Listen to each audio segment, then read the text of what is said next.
Welcome to Code Tonight. Today's topic is Fundamentals of JavaScript Part 2 Functions. What is a function? Function block of code होता है जो तब तक run नहीं होता जब तक आप अपने कोड की किसी लाइन में कंप्यूटर से ये ना कह दें कि फ़ंक्शन को रन करो। अपने कोड की किसी लाइन में कंप्यूटर से ये कहना है कि फ़ंक्शन को रन करो, इसको हम प्रोग्रामिंग में फ़ंक्शन को कॉल करना कहते हैं। फ़ंक्शन हमारे पास दो तरह के होते हैं, एक यूज़र डिफाइंड फंक्शंस और दूसरे built in functions. Built in functions ऐसे फंक्शंस होते हैं जिनका ब्लॉक ऑफ कोड हमें अपनी फ़ाइल में नहीं लिखना पड़ता, बल्कि सिर्फ हमें फ़ंक्शन को कॉल करना पड़ता है। बिल्ट इन फंक्शंस का ब्लॉक ऑफ कोड जावास्क्रिप्ट की लैंग्वेज में ख़ुद से सेव होता है। अलर्ट एक बिल्ट इन फंक्शन है। इस लाइन में हम अलर्ट के बिल्ट इन फंक्शन को कॉल कर रहे हैं।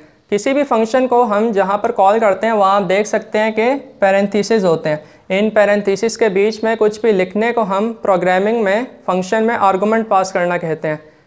अलर्ट का बिल्ट इन फंक्शन करता है क्या है कि हम इसके पैरेंथेसिस में जो भी आर्गुमेंट पास करते हैं वो उसकी कैलकुलेटेड वैल्यू हमें पॉपअप में दिखा देता है। आप ये कोड रन करके चेक कर सकते हैं। console.log एक ऐसा बिल्ट इन फंक्शन है जो हम पहले भी देख चुके हैं। उसके पैरेंथेसिस में भी हम जब कोई आर्गुमेंट पास करते थे तभी वो हमें कंसोल में रिज़ल्ट दिखाता था। फ़िलहाल आप ये समझ लें कि मोस्ट बिल्ट इन फंक्शंस को हम मेथड्स भी कहते हैं। तो नंबर मेथड्स का मतलब क्या हुआ कि ऐसे बिल्ट इन फंक्शंस जिनको हम कोई नंबर एज एन आर्गुमेंट पास करें। मोस्ट इम्पॉर्टेंट नंबर मेथड्स ये हैं math.rank, math.round और math.random। ये नंबर मेथड करता क्या है कि इसमें हम अगर कोई डेसिमल नंबर या कोई ऐसी कैलकुलेशन पास करते हैं जो कैलकुलेट होकर डेसिमल नंबर बन रही हो, तो ये करता क्या है कि उस डेसिमल नंबर को इस तरह इंटीजर बनाकर रिज़ल्ट वापस लौटा देता है कि अगर मैं लिखता हूँ math.rank 5.2 तो ये इसको 5 बनाकर रिज़ल्ट वापस इसी जगह लौटा देगा। ये बिल्कुल ऐसे ही है जैसे इस पूरे की जगह मैंने 5 लिखा हुआ है। वापस लौटा देने को प्रोग्रामिंग में हम रिटर्न करना कहते हैं। तो अगर मैं यहाँ पर लिखूँ 5.2 की जगह 5.14 तब भी ये हमें इसकी जगह क्या रिटर्न करके देगा 5। अगर मैं लिखता हूँ 6.002 तब ये हमें क्या इस जगह रिटर्न करके देगा 6। अब अगर मैं लिखता हूँ math.rank 3.26 तो ये हमें क्या रिटर्न करके देगा 3 रिटर्न करके देगा। लेकिन क्या इस रिटर्न होने वाले रिज़ल्ट 3 का हमें अपने कोड में कोई फ़ायदा होगा? नहीं, इसका रिज़ल्ट का हमें कोड में कोई फ़ायदा नहीं होगा जब तक हम इस रिटर्न होने वाले रिज़ल्ट को किसी वेरिएबल में सेव नहीं कर लेते, क्योंकि जब तक हम सेव नहीं करेंगे तो हम आगे कोड में इसको यूज़ नहीं कर सकते। अब अगर मैं लिखता हूँ let x is equals to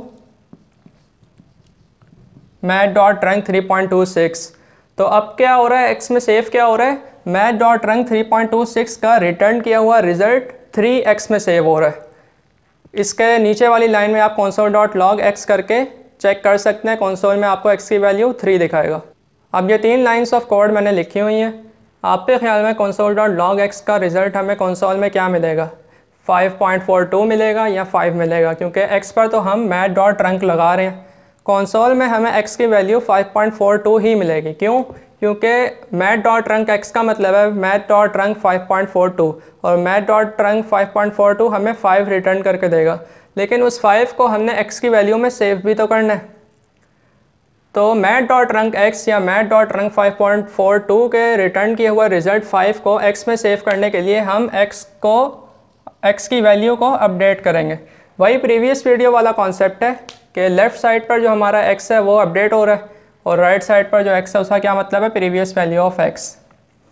इसके बाद आप console.log करके चेक कर सकते हैं। अब आपको क्या x की वैल्यू कंसोल में दिखाएगा 5।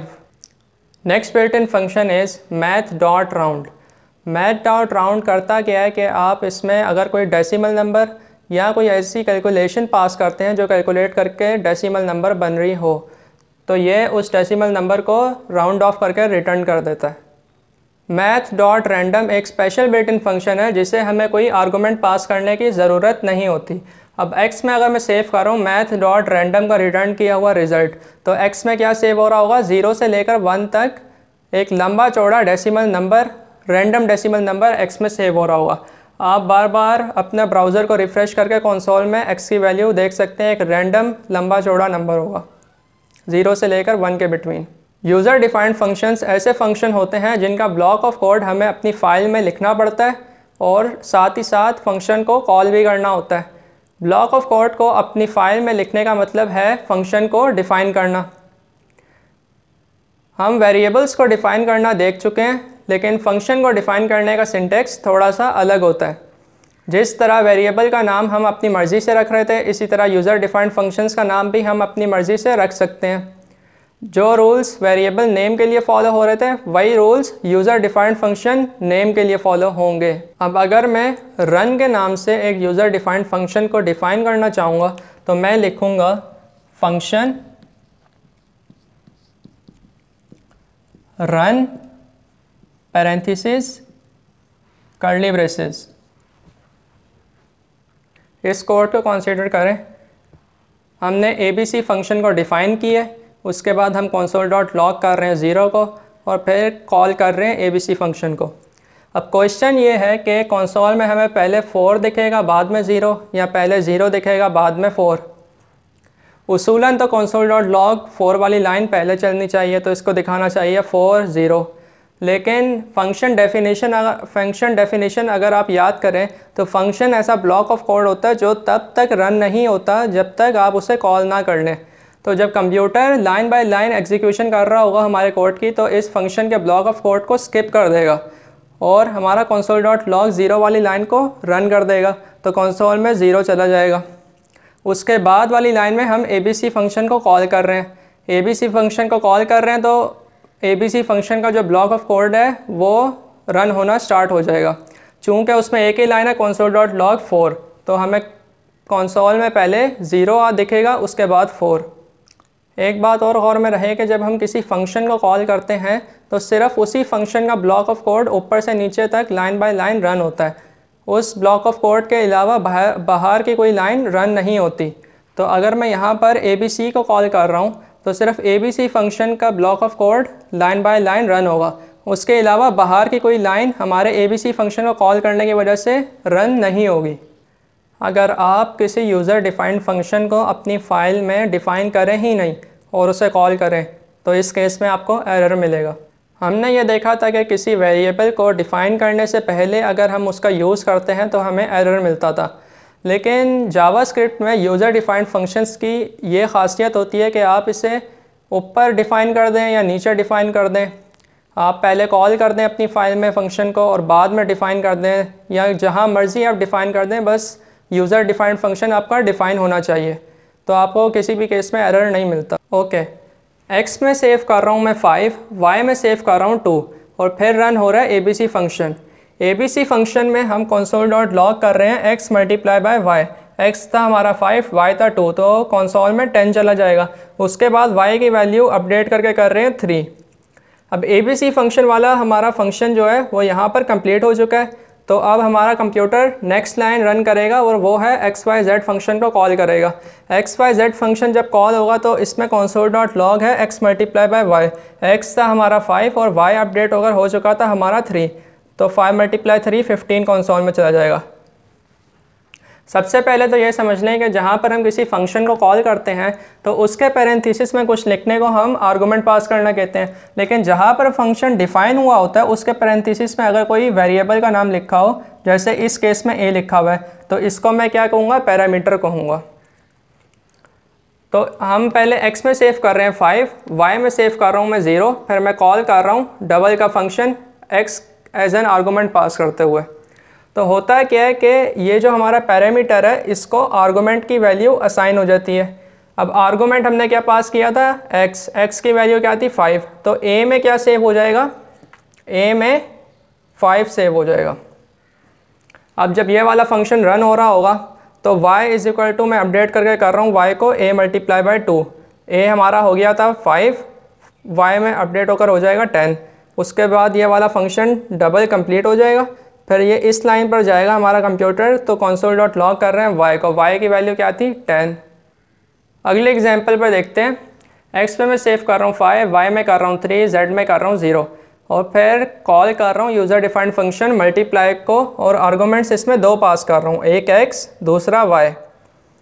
अब ये ब्लॉक ऑफ कोड है मल्टीप्लाई का, इसमें भी हमारे पास दो पैरामीटर्स हैं। अब x की जो वैल्यू है वो a को असाइन होगी, y की जो वैल्यू है वो b को असाइन होगी।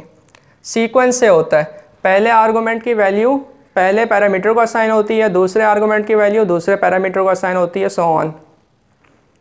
तो होगा क्या कि a के अंदर क्या वैल्यू सेव हो रही है 5, b के अंदर क्या वैल्यू सेव हो रही होगी 3, और हम क्या कर रहे हैं z की वैल्यू अपडेट करके कर रहे हैं a मल्टीप्लाई b, तो z में क्या सेव हो रहा है 15।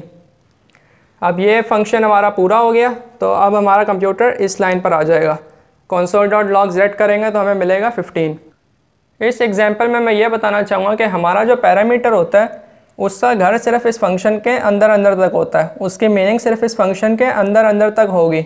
अब बाहर भी मैंने a के नाम से एक वेरिएबल डिफाइन किया और उसको वैल्यू असाइन की है। इन दोनों वेरिएबल के नेम्स तो सेम है, लेकिन ये कम्प्लीटली डिफरेंट वेरिएबल्स हैं। a में मैं सेव कर रहा हूँ 2, और फिर abc फंक्शन को कॉल कर रहा हूँ और उसमें 5 एज एन आर्गूमेंट पास कर रहा हूँ। तो इस वाले a में वैल्यू क्या सेव हो रही है 5। अब जब ये वाली लाइन चलेगी तो क्वेश्चन ये है कि ये वाला a जो है क्या ये वाला a है या ये वाला a है, क्योंकि इसके अंदर वैल्यू तो थी 5 और इसकी वैल्यू क्या है 2। तो आंसर इसका ये है कि पहले तो ये चेक करेगा कि क्या a के नाम से कोई पैरामीटर मौजूद है इस फंक्शन में। अगर a के नाम से पैरामीटर फंक्शन में मौजूद होगा तो ये वाला a यही वाला होगा, ठीक है। लेकिन सपोज़ करें यहाँ पर a नहीं है, तो ये वाला a ऑब्वियसली ये वाला होगा। तो इस केस में हमारे पास a के नाम से पैरामीटर इस फंक्शन में मौजूद तो है, तो ये वाला a कौन सा है, ये वाला है। तो अब console.log ये वाली लाइन जब चलेगी तो कंसोल हमें क्या दिखाएगा 5। अब ये वाला फंक्शन तो कंप्लीट हो चुका है, अब इसके बाद चलेगी ये वाली लाइन। अब क्वेश्चन ये है कि ये वाला a क्या ये वाला a है या ये वाला a ये वाला a है। अब ये वाली लाइन फंक्शन से बाहर है, इसका फंक्शन से तो कोई ताल्लुक है ही नहीं, तो ये वाला a हमेशा ये वाला a होगा।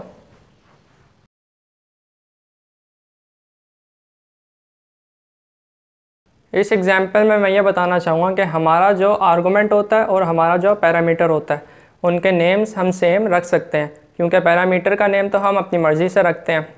प्रीवियस एग्जाम्पल में हम ये देख चुके हैं ये दोनों कम्प्लीटली डिफरेंट वेरिएबल्स हैं। क्यों? क्योंकि पैरामीटर वाला वेरिएबल और फंक्शन के ब्लॉक ऑफ कोड से बाहर वाला वेरिएबल, ये दोनों कम्प्लीटली डिफरेंट वेरिएबल्स हैं। x पे मैं ले रहा हूँ 3 और abc फंक्शन कॉल कर रहा हूँ, उसमें x एज एन आर्गूमेंट पास कर रहा हूँ। तो जब ये वाली लाइन चलेगी तो हमें कंसोल में मिल जाएगा 3, ये फंक्शन कंप्लीट हो जाएगा। उसके बाद जब ये वाली लाइन चलेगी तो ये वाला x कौन सा होगा, ये वाला होगा, तो हमें कंसोल में फिर मिल जाएगा 3, ठीक है। लेकिन अगर मैं यहाँ पर लिखता हूँ x इक्वल्स 2, तो ये वाला x क्या ये वाला x होगा या ये वाला x क्या ये वाला x होगा, ये मैं प्रीवियस एग्जांपल में बता चुका हूँ। ये देखेगा कि क्या x के नाम से पैरामीटर इस फंक्शन में मौजूद है, अगर मौजूद है तो वही वाला होगा।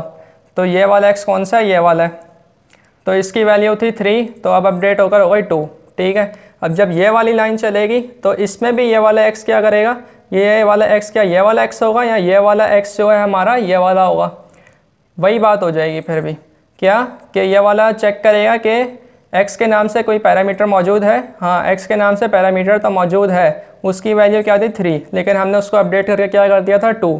तो जब हम console.log करेंगे तो हमें मिल जाएगा 2, ये वाला फंक्शन कंप्लीट हो जाएगा। फिर ये वाली लाइन चलेगी तो इसमें ये वाला x कौन सा होगा, ये वाला होगा, तो हमें मिल जाएगा 3। मैंने आपको ये बताया था कि हमारा जो पैरामीटर होता है वो कम्प्लीटली डिफरेंट वेरिएबल होता है। डिफरेंट वेरिएबल मतलब एक तरह से न्यू वेरिएबल। न्यू वेरिएबल तो इसका मतलब है कि यहाँ पर ये डिफ़ाइन हो रहा है, अपडेट तो बाद में होता है, यहाँ पर ये डिफ़ाइन हो रहा है, जिसको सबसे पहले क्या वैल्यू असाइन होती है, जो हमने आर्गूमेंट से पास की होती है। तो आप ये कंफ्यूज हो सकते हैं कि इसके साथ हमने लेट क्यों नहीं लगाया अगर ये डिफ़ाइन हो रहा है यहाँ पर। तो इसका आंसर ये है कि फंक्शंस में जो पैरामीटर्स होते हैं उनके साथ आप ये समझ लें कि उनके साथ पहले से ही ऑटोमेटिकली लेट लगा होता है, तो आपको लगाना नहीं होता। एक कन्फ्यूजन भी मैं दूर कर दूँ, जैसा कि पैरामीटर वाला वेरिएबल और फंक्शन के ब्लॉक ऑफ कोड से बाहर जो वेरिएबल डिफाइन है ये दोनों कम्प्लीटली डिफरेंट वेरिएबल्स हैं। तो अगर इनके नेम्स भी सेम हो फॉर एग्जाम्पल इस कोड में x एज अ पैरामीटर भी डिफाइन है और फंक्शन के ब्लॉक ऑफ कोड से बाहर भी x डिफाइन है, तो आपको ये एरर नहीं मिलेगा कि x इज ऑलरेडी डिफाइंड। क्यों? क्योंकि ये दोनों डिफरेंट वेरिएबल्स हैं। आपने अपनी एक कॉमन प्रैक्टिस रखनी है कि फॉर अ सेम फंक्शन आपने नंबर ऑफ़ आर्गूमेंट्स और नंबर ऑफ़ पैरामीटर्स इक्वल रखने हैं, लेकिन हमें एक छूट भी हासिल होती है और वो होती है डिफ़ॉल्ट वैल्यू ऑफ पैरामीटर। ये मैंने दो अलग अलग कोड्स लिखे हुए हैं। अगर इस कोड की बात करें तो एक्स में मैं सेव कर रहा हूँ 5, वाई में 2, जेड में 0, मल्टीप्लाई का यूज़र डिफाइंड फंक्शन कॉल कर रहा हूँ और उसमें एक्स पास कर रहा हूँ। तो इस ए में तो हमारी एक्स की वैल्यू सेव हो जाएगी और एक्स की वैल्यू क्या थी 5। इस ए में क्या सेव हो जाएगा 5।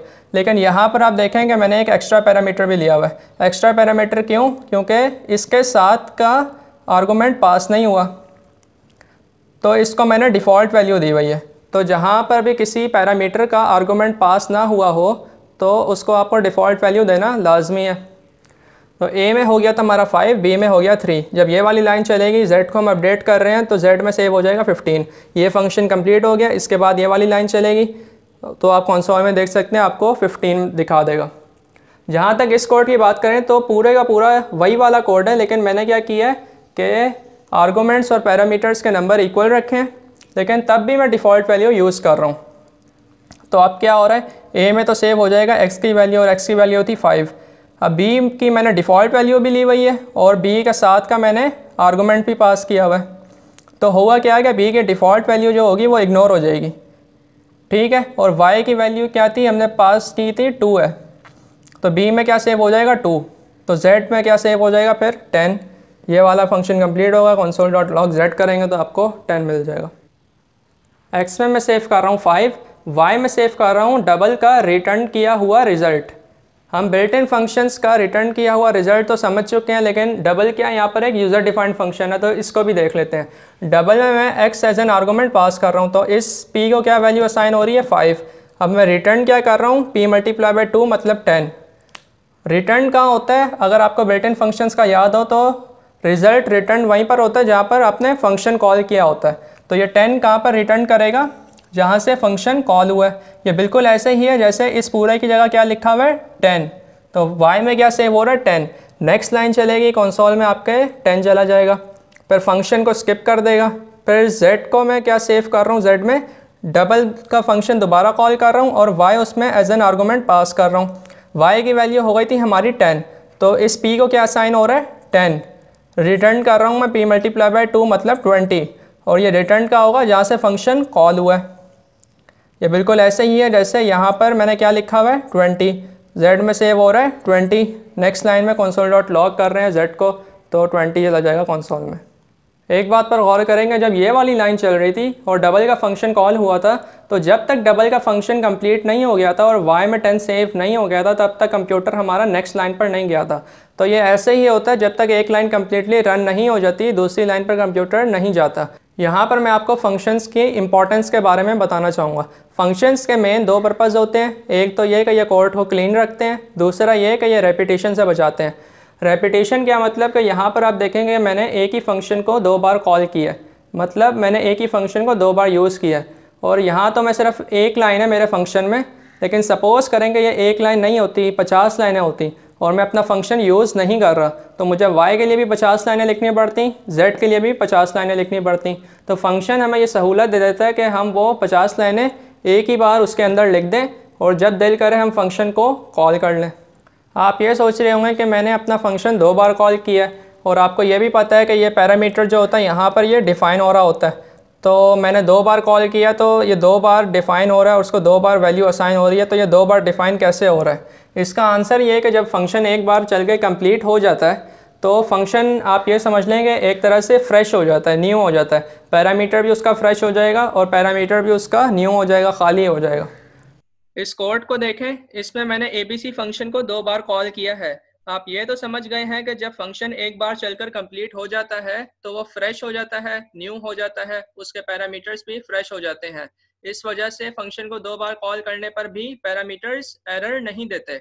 यही केस उन वेरिएबल्स के लिए भी है जो फंक्शन के ब्लॉक ऑफ कोड के अंदर डिफाइन हुए हों। जैसे इस एग्जांपल में हमने x को डिफाइन किया हुआ है फंक्शन के ब्लॉक ऑफ कोड के अंदर। 2 बार ABC फंक्शन कॉल होने पर x की वजह से एरर नहीं आएगा। क्यों? क्योंकि एक बार ABC फंक्शन कंप्लीट होने के बाद पैरामीटर्स की तरह x भी खाली हो जाएगा, फ्रेश हो जाएगा, न्यू हो जाएगा। क्योंकि पैरामीटर्स को अगर देखा जाए तो वो भी फंक्शन के ब्लॉक ऑफ कोड के लिए डिफाइन हुए हुए वेरिएबल्स हैं सिंपली।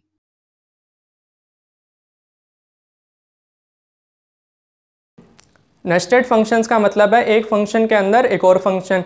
इसकी काफ़ी टाइप्स हो सकती हैं, जैसे बिल्ट इन फंक्शन के अंदर एक और बिल्ट इन फंक्शन। तो इस लाइन में मैं एक्स के अंदर सेव कर रहा हूँ इस पूरे का रिजल्ट। तो इसमें आपको याद हो तो मैथ डॉट रंग और मैथ डॉट रैंडम दोनों के हैं बिल्ट इन फंक्शंस हैं। मैथ डॉट रंग के अंदर मैं पास कर रहा हूँ math dot random multiply by 6। Math dot random अगर आपको याद हो तो रिटर्न करता है ये 0 से लेकर 1 तक रैंडम लंबा चौड़ा डेसिमल नंबर। तो उसको मल्टीप्लाई कर रहा हूँ 6 के साथ और जो कैलकुलेटेड वैल्यू होगी उसके ऊपर मैथ डॉट रंग अप्लाई हो जाएगा और फिर 1 ऐड हो जाएगा और वो रिज़ल्ट x में सेव हो रहा है। नेक्स्ट लाइन में मैं कर रहा हूँ कंसोल डॉट लॉग x को। तो आप अपना ब्राउज़र बार बार रिफ़्रेश करके देख सकते हैं कि आपको इनमें से कोई रिज़ल्ट मिलेगा हर दफ़ा। इसका आपको कोई यूज़ नज़र आ रहा है? जी, इसका यूज़ है लूडो के डाइस के अंदर। वो भी आप जब बार बार उसको स्पिन करते हैं तो 1 से लेकर 6 तक कोई नंबर आता है। तो हम जब लूडो का गेम बनाएंगे आगे तो आप उसमें ये यूज़ करेंगे। नेक्स्ट टाइप है हमारे पास built in function inside user defined function. X में मैं सेव कर रहा हूँ 3, वाई में सेव कर रहा हूँ 2.5, जेड में सेव कर रहा हूँ मल्टीप्लाई का रिटर्न किया हुआ रिजल्ट। इस पर मैं 2 आर्गूमेंट्स पास कर रहा हूँ, एक x और एक y। x की वैल्यू सेव हो जाएगी a में, y की वैल्यू सेव हो जाएगी b में। c को मैं क्या ले रहा हूँ, math dot trunk a multiply by b। 3 multiply by 2.5 क्या होता है 7.5। उसके ऊपर मैथ डॉट रंग अप्लाई हो रहा है, वो हो जाएगा 7। c में क्या सेव हो रहा है 7। रिटर्न कर रहा हूँ मैं c को, मतलब क्या रिटर्न हो रहा है 7 और कहाँ हो जाएगा रिटर्न यहाँ पर। z में क्या सेव हो रहा है 7। नेक्स्ट लाइन चलेगी तो कंसोल डॉट लॉग कर रहा हूँ z को, तो कंसोल में 7 चला जाएगा। नेक्स्ट है हमारे पास user defined function inside built in function. x पे मैं सेव कर रहा हूँ 3, y में कर रहा हूँ 2.5 और z में सेव कर रहा हूँ ये पूरा। पहले मल्टीप्लाई का फंक्शन कॉल होगा और उसमें मैं 2 आर्गूमेंट्स पास कर रहा हूँ, एक x और एक y। x की वैल्यू सेव हो जाएगी a में, y की वैल्यू सेव हो जाएगी b में। रिटर्न क्या कर रहा हूँ मैं a मल्टीप्लाई बाई b और 3 मल्टीप्लाई बाई 2.5 क्या होता है 7.5। 7.5 कहाँ पर रिटर्न हो जाएगा यहाँ पर और उसके ऊपर क्या अप्लाई हो रहा है मैथ डॉट रंक। तो ये क्या हो जाएगा 7। z में क्या सेव हो रहा है 7, कंसोल डॉट लॉग में आ जाएगा आपका 7। और लास्ट है हमारे पास user defined function inside user defined function. ये मेरे पास एक ही कोड लिखा हुआ है, जगह नहीं थी इसलिए 4 लाइन्स इधर लिख दी, लेकिन आप यही समझेंगे 4 लाइन्स इसके नीचे हैं। x पे मैं सेव कर रहा हूँ 3, y में कर रहा हूँ 2, z में कर रहा हूँ 4, a में कर रहा हूँ मल्टीप्लाई का रिटर्न किया हुआ रिजल्ट। इसमें 2 आर्गूमेंट्स पास कर रहा हूँ x और y। x की वैल्यू है 3, y की है 2। इस p1 में सेव हो रहा है 3, p2 में सेव हो रहा है 2। c में क्या सेव हो रहा है p1 मल्टीप्लाई बाई p2, मतलब 3 मल्टीप्लाई बाई 2 6। और रिटर्न कर रहा हूँ मैं ऐड फंक्शन को कॉल करते हुए c और z, इसमें 2 आर्गूमेंट्स पास कर रहा हूँ। तो रिटर्न होने से पहले ये इस फंक्शन को कॉल करेगा। ऐड के फंक्शन को कॉल कर रहा हूँ और सी जेड इसमें आर्गूमेंट्स पास कर रहा हूँ। सी की वैल्यू क्या थी सी की वैल्यू थी 6 और जेड की वैल्यू थी 4। तो इस P1 में सेव हो जाएगा 6 और इस P2 में सेव हो जाएगा 4। D में क्या सेव हो रहा है P1 प्लस P2, D में सेव हो रहा है 10। रिटर्न कर रहा हूँ D। अब ये रिटर्न का होगा जहाँ पर ये फंक्शन ऐड कॉल हुआ है, तो ये रिटर्न हो जाएगा यहाँ पर इसकी जगह। और रिटर्न क्या हो रहा था 10। अब ये रिटर्न का होगा जहाँ पर ये फंक्शन मल्टीप्लाई कॉल हुआ है, तो ये रिटर्न 10 कहाँ पर करेगा यहाँ पर। ए में क्या सेव हो रहा है 10। यहाँ पर ये बात नोटिस की आपने कि हमने 2 फंक्शंस के सेम पैरामीटर नेम्स रखे हैं और कोई एरर नहीं मिलेगा हमें। क्यों? क्योंकि आपको याद हो तो पैरामीटर का घर सिर्फ फंक्शन के अंदर अंदर तक होता है। पैरामीटर की मीनिंग सिर्फ इस फंक्शन के अंदर अंदर तक होगी। तो इस फंक्शन के लिए एक ही P1 डिफाइन है और एक ही P2 डिफाइन है। इस फंक्शन के लिए एक ही P1 डिफाइन है, एक ही P2 डिफाइन है, तो एरर नहीं आएगा।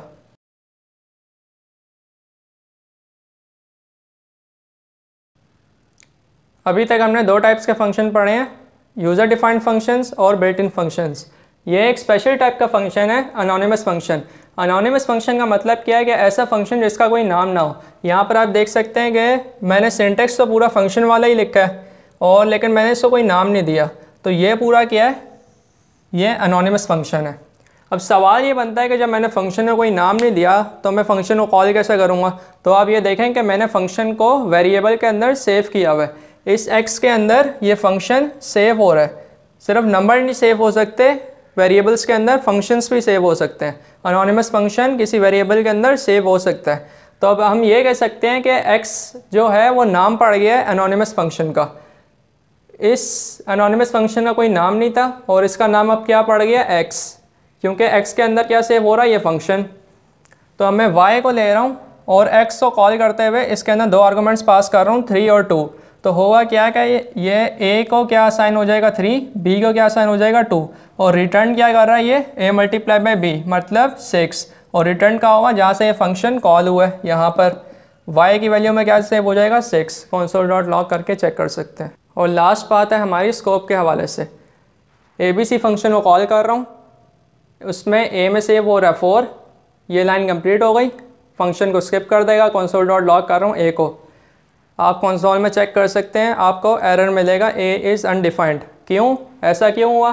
स्कोप की प्रॉब्लम की वजह से। हमने पिछले एग्जांपल्स अभी तक जितने भी किए हैं कहीं पर भी ऐसा नहीं किया कि हम किसी फंक्शन के ब्लॉक ऑफ कोड में किसी वेरिएबल को डिफ़ाइन कर रहे हों और उस फंक्शन के ब्लॉक ऑफ कोड से बाहर उस वेरिएबल का यूज़ कर रहे हों किसी भी तरह से, चाहे उसको console.log कर रहे हैं या कोई भी उसका यूज़ कर रहे हों। यह प्रॉब्लम क्यों हुई, किस वजह से हुई और इसको कैसे हैंडल करना है, ये हम आने वाली वीडियोस में देखेंगे, क्योंकि स्कोप एक अच्छा खासा लंबा टॉपिक है और स्कोप सिर्फ फंक्शन से वास्ता नहीं है, इसका स्कोप का काफ़ी चीज़ों से वास्ता है। तो हम पहले वो चीज़ें पढ़ेंगे, एंड में जाकर हम स्कोप पढ़ेंगे। फ़िलहाल के लिए मैं ये दो बातें बताना चाहूँगा। एक तो ये कि जावास्क्रिप्ट में हमने अभी तक फंक्शन का ब्लॉक ऑफ कोड देखा है, वरना ब्लॉक ऑफ कोड होता क्या है, कर्ली ब्रेसेस को हम ब्लॉक ऑफ कोड कहते हैं। तो हमने अभी तक सिर्फ फंक्शन का ब्लॉक ऑफ कोड देखा है, वरना आने वाली वीडियोस में तरह तरह के ब्लॉक ऑफ कोड्स आएंगे। तो किसी भी ब्लॉक ऑफ कोड में आप किसी वेरिएबल को डिफ़ाइन करते हैं और उस ब्लॉक ऑफ कोड से बाहर आप उस वेरिएबल का यूज़ करते हैं, तो इस केस में आपको एरर मिलेगा। और दूसरी बात यह है कि इसको टेम्परेरी वे में हैंडल कैसे किया जाए। तो आप ये देखें, लेट a4 करने पे मुझे एरर मिल रहा है। तो मैं अगर लेट नहीं करता यहाँ पर और वेरिएबल को मैं ऊपर डिफ़ाइन कर देता हूँ और उसको कोई भी वैल्यू दे देता हूँ, तो अब वेरिएबल डिफ़ाइन ऊपर हो रहा है और अपडेट हो रहा है फंक्शन के ब्लॉक ऑफ कोड के अंदर। इस केस में हमें एरर नहीं मिलेगा। console.log a करेंगे तो हमें 4 दिखाएगा। स्कोप का टॉपिक हम आने वाली वीडियोस में कवर करेंगे। फ़िलहाल आपको सिर्फ अवेयरनेस देनी थी कि इस केस में एरर आ सकता है। आने वाली वीडियोस में मैं आपको कुछ प्रोग्राम्स भी बनाने को दूंगा ताकि आप लोगों की प्रैक्टिस अच्छी हो जाए। चैनल को सब्सक्राइब कर दें, वीडियो अच्छी लगी तो लाइक और शेयर कर दें। Thank you.